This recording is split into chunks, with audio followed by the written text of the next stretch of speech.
Should we do this entire video in a British accent? In a horrible. It's horrible! Today we're playing Three Sisters! Three Sisters! Cheers! Cheers, mate! Mi gente, welcome to another Board Vendors episode. What?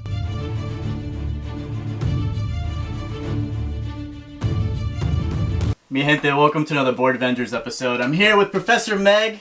Hello! Where can we find you quickly? I'm Professor Meg. You can find me, Professor Meg, pretty much anywhere, but I am now streaming a lot on Twitch at camp_co-op. The underscore is gonna kill me one of these days. But you can find us on Camp Co-op on Tuesdays and Thursdays. With Senor Alex Radcliffe? Yes, with Senor. Yeah. Senor. El Senor. We're gonna be doing a different type of video today. Three Sisters is one of my favorite games right now. It's probably going to be my game of the year, spoiler alert. That's exciting. And I asked for Roberto to bring it, so it was kind of like we both... I haven't played it yet, but it has pumpkins, and that's all I care about. Pumpkins? These dice, like... Check this out. Yeah. Beautiful. Some beautiful orange dices. Mm-hmm. Have you ever wanted to grow crops? No. Okay, well then I have an Animal Crossing though, so I do like growing crops in games, just not in real life. Just not in real life? Yeah, okay. yeah. An Animal Crossing any day, so. We're gonna grow some crops in a board game. This is published by 25th Century Games. In this game of Three Sisters, Las Tres Hermanas, we're having to grow pumpkins, corn, and beans. What's pumpkin in Spanish? I don't know. Yes. Not off the top of my head. Wait, so it's what? Pumpkins? It's pumpkins. It's pumpkins. This is corn. And this is peas. Okay. I did it just now. It's beans. Pumpkin, corn, and beans. Oh, I see. Yeah. Okay. Alright. So we have our roll and write section. So we have our garden. We have our perennials. We have our apiary, our fruit, our shed. This is our compost. Wow. And our goods. So we're doing way more than just those things. Way more. Wow. Yeah, we're tending to our beautiful garden. We're trying to create the best garden. Shout out to tomatoes. They're my favorite fruit. What? They are. Are they really? Yeah, they're delicious. So at the start of the game, you put Farmer Edith and the fruit or apiary section and this token, I don't even know what this token is, on the shed action. So this game is actually only played over 8 rounds. Nice. It's shed, rain, farmer's market, rain, farmer's market, shed, farmer's market, rain. Okay. Yeah. So to start the game, you roll the dice, and then you put them in order from lowest to highest. 3, 4, in a rondelle. And now Farmer Edith goes to the action that is pass the dice. Okay. So the die roll. So sorry, if those weren't 4s, you would have put, like if it was like a 5. Yes. Or a 6, and then she would have gone there. Yes. Okay. Yes. Or here. Oh, sure, I missed that spot. So the die roll represents a section of your garden. So if I were to pull this die off of the action board, I come into my 2 spot of my garden, and this is where I decide to either plant or water. Planting is anything at the bottom, or filling in a pumpkin. And watering is when you already have something planted, you can have it grow by 1. Okay. Yeah. Oh, so, cool. Yeah. I see, and you go up the track. And you go up the squares. Nice. Yeah. I should have had another one for an example. But particular, so I'm going to plant 2. Let's say I'll plant 1, I'll plant here. So that's planting. And if on another turn, I take from this section, which I'll explain in a second, it's plant or water. Watering is just going up. That's what I figured, yeah. Yeah. And that's very intuitive. So it that's is. Good. And what's fun about the beans is you can't get to beans until until corn is at its second square. So once the corn is at its second square, when you decide to plant in a section, then you're able to plant a bean. So the longer ones are always corn, and the shorter ones are always beans? Yes. Correct. Okay. Yep. And when you were taking the dice, is that per turn, or is it happening for everybody? I grab a die, and I do this action.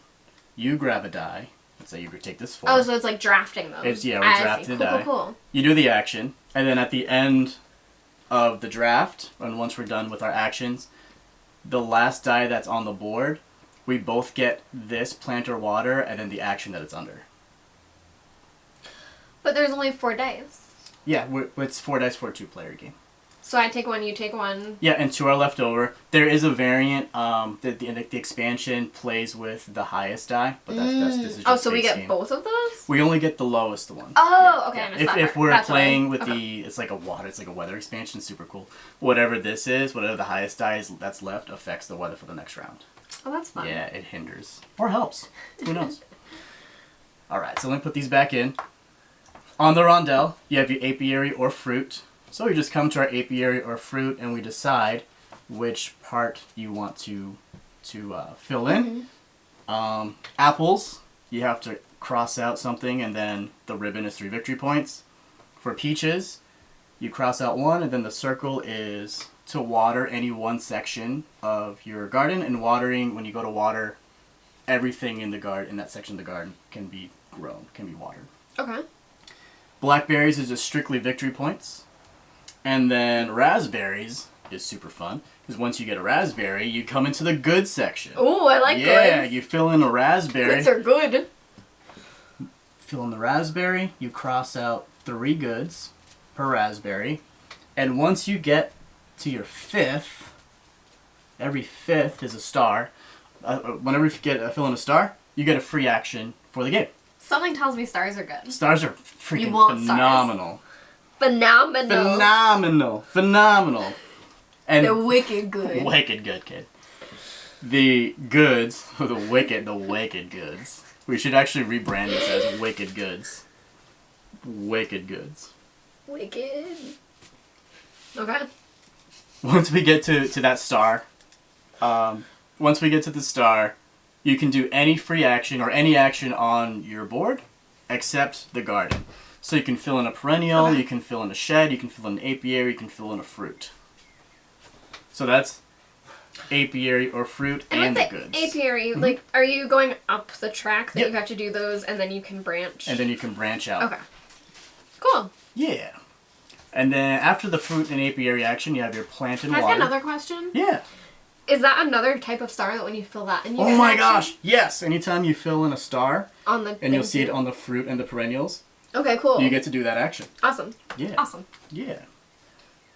When you pull from the plant or water, it's you do the die action, and then you do it again, either plant or water. So this one's a 3. I'm going to plant or water in 3. So I'll come to my 3 section. I'm going to plant 2, because that's the rule. And then I can decide to either plant again, which, why not? I could do that. Or if I wanted to water it, I just water everything in here, and these won't exist. Okay. Yeah. We have our shed time. I love this action. We go to our shed, the shed time. I wish it was THYME. I don't know, I just think it would be really cool to have it as... Shed time? Shed time. As the Shed heb. time and wicked good. As the heb. I'm customizing my sheet. So with the shed time actions, hi Mifa, you're going again left to right, and once you fill in the bubble, you're able to activate their actions for the rest of the game. So the shovel, let's say, if you fill in the shovel, it's spend 3 compost for 1 star. I haven't gone over compost yet, which is right here, but I will go over that momentarily. Okay. The casserole dish gets you 1 victory point, 1 extra victory point per 2 beans. The mulch allows you to take a perennial action instead of a rondelle action. The seed spreader, which I absolutely love. So when you plant, you go 3 versus 2, so you can plant 3. That sounds But better. that one's, it's kind of OP. It's better. It's kind of powerful. But it is 4, and it takes a little bit to get there. I see, so you have to fill that whole thing in, and then you always have that Then you always have that ability for the rest of the game. That sounds pretty good. Yeah. The hive tool is probably my favorite, because when you fill in the hive tool, you come to the apiary. It's gonna trigger the apiary. Go to the perennials anytime you fill in a crocus. Did I say that right? Yeah. Crocus. I'm not sure, but yes. A crocus. Tell me below if I said that correctly. Where do you see that word? Right here. It's a perennial. Oh. Yeah. So the hive tool, anytime, and this is why I love this game, combos! I love when combos happen. It's like my favorite thing. When you fill in a crocus... You love what? Combos! I liked that. You fill up, if you have the hive tool, you fill in the crocus, you then can trigger an apiary action. Okay. Which is fun because let's say you have the shovel and you go to your compost, you can start spending compost for free actions. And you just fill in the crocus, fill in the crocus, fill in the crocus, fill in the crocus, which allows a fruit, and then another 2 fruit, and then other stuff triggers in the game. Sounds like I know the strategy to use. The strats. Go for the crocus. Go for the crocuses. The last thing on here... Actually, I'm not even done with the actions. The last thing. The last that's thing. a lie. A lie. Going back to the action board. We have our 1 compost and 4 goods. Oh, now I understand. That's where it says Shed time!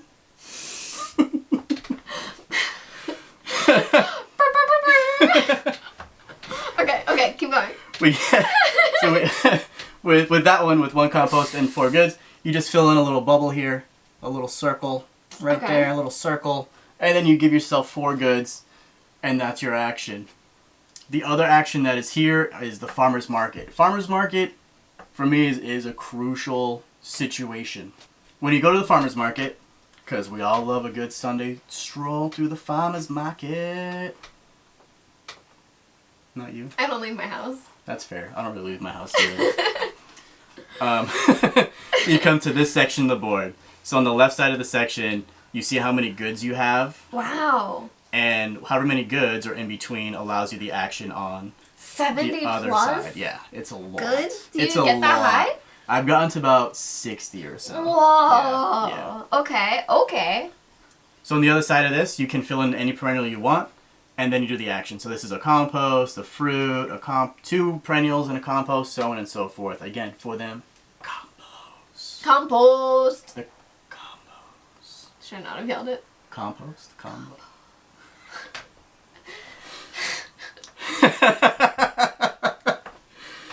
And at the end of the round, once we take our die action, our regular action, and then that third, the action that is the lowest number die, we then go to the round for the round.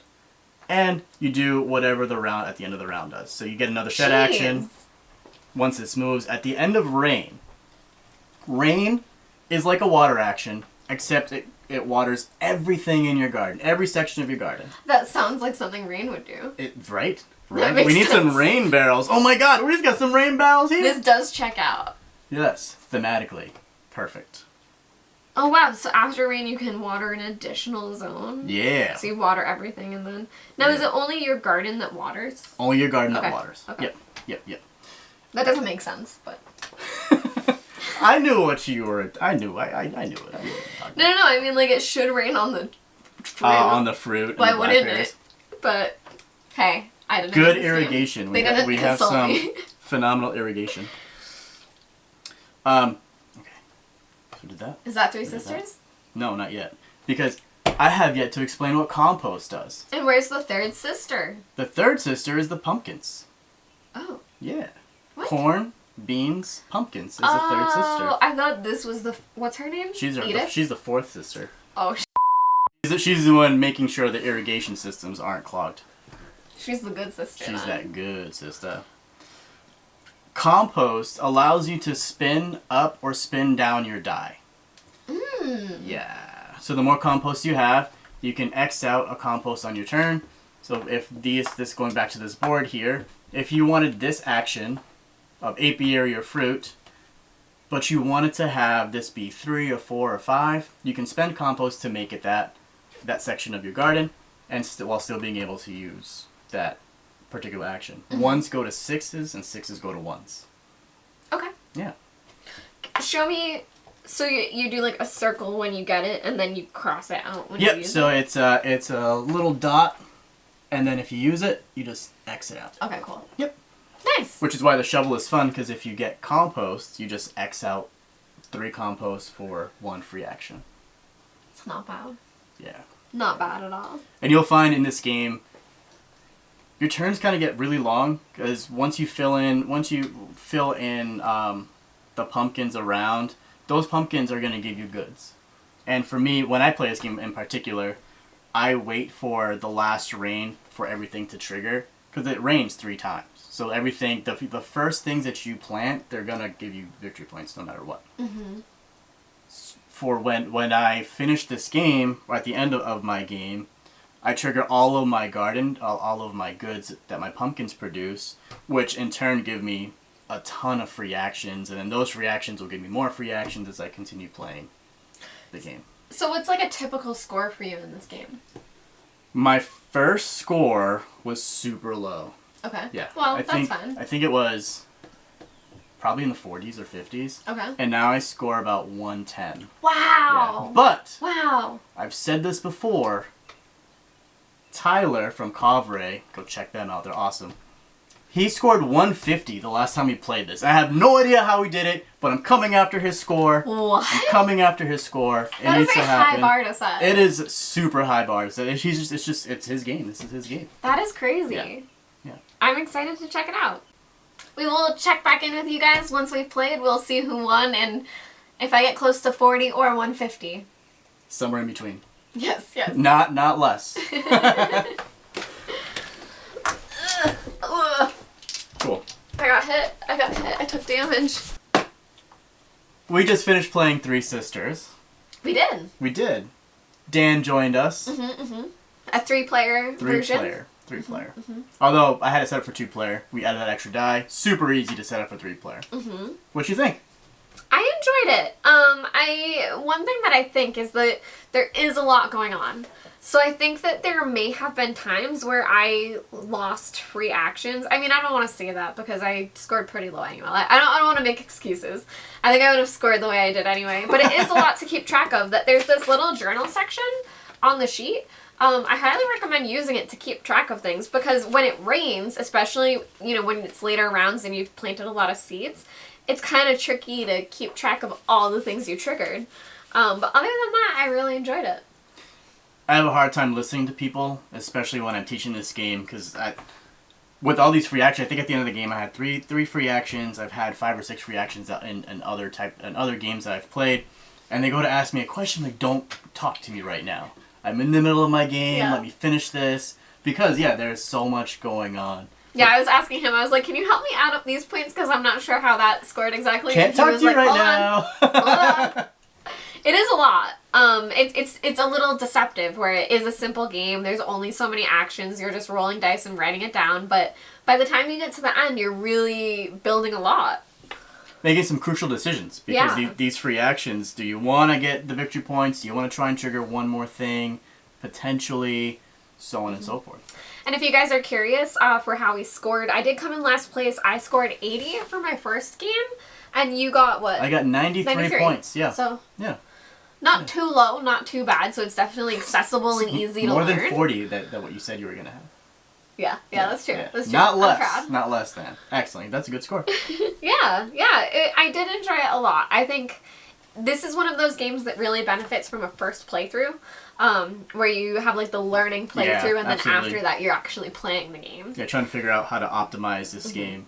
But it was quick. So to the same merit, I really enjoy games that are quick to learn, that you need the learning game, and then, you're off to the races. Is your phone buzzing? It is. I think it's your fiance.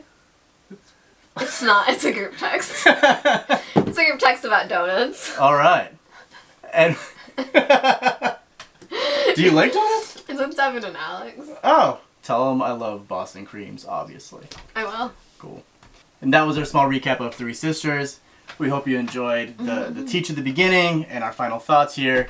We can link where to buy this game, because I think we're able to buy this game somewhere. I would love to purchase this. Yeah. Especially with these little pumpkin dies. I know I said it before, but there's a pumpkin on it. Yeah. So we'll link that down somewhere. Do you know how much this is? I think... We'll put it on the screen here. For this low price of. I'm not sure how much this game is. Thank you for watching. Make sure to like and subscribe. Smash all the things. Leave a comment down below. Have you played this game? Have you not played this game? What are you looking forward to? And until next time, happy gaming. Bye, guys.